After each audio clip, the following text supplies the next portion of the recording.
Connaissez-vous bien votre portail Saint-Jean-Eudes-Coba?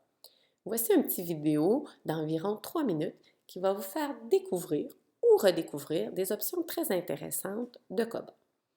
Tout d'abord, saviez-vous qu'en cliquant ici, vous pouviez afficher les anniversaires de vos élèves, soit par mois ou soit pour l'année complète?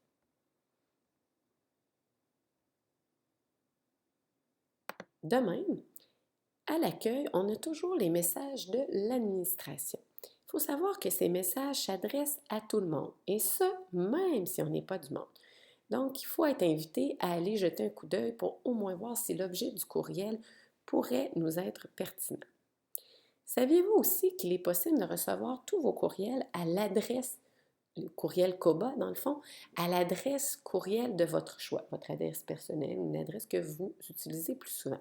Il suffit de cliquer ici et d'inscrire l'adresse à laquelle vous voulez recevoir vos courriels. Saviez-vous aussi que lorsque vous prenez vos présences, il est possible, en allant dans la liste de classe, saisie d'absence, choisissant notre groupe, de prendre nos présences non pas juste par une liste d'élèves, mais avec un plan de classe. En affichant les photos, ainsi, ça permet de voir que si le pupitre vide qui est là est associé à quel élève. Ça peut être un moyen plus facile de prendre nos présences. Dans la section cours, vous saviez sûrement que pour chacun de vos cours, vous aviez la possibilité de rendre disponible aux élèves 1001 ressources. Donc, vous pouvez déposer des solutionnaires, des diaporamas qui vont être disponibles par la suite pour l'élève. Vous savez aussi maintenant, depuis votre dernière formation sur le virage technologique, qu'il est possible de créer des tests avec COBA, des tests interactifs, dont les résultats vont être comptabilisés directement dans le cahier de notes de l'enseignant, dans votre cahier de notes COBA.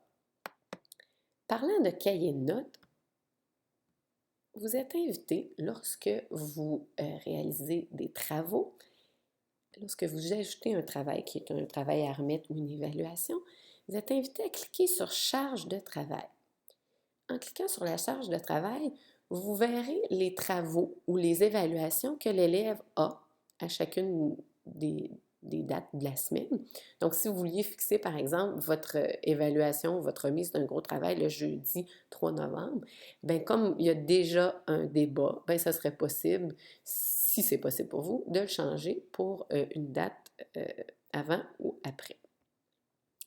Il y a évidemment mille et une autres options au portail, mais la vidéo va s'arrêter ici.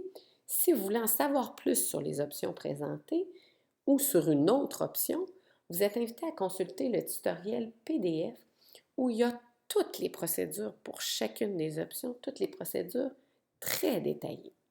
Sur ce, bonne exploration!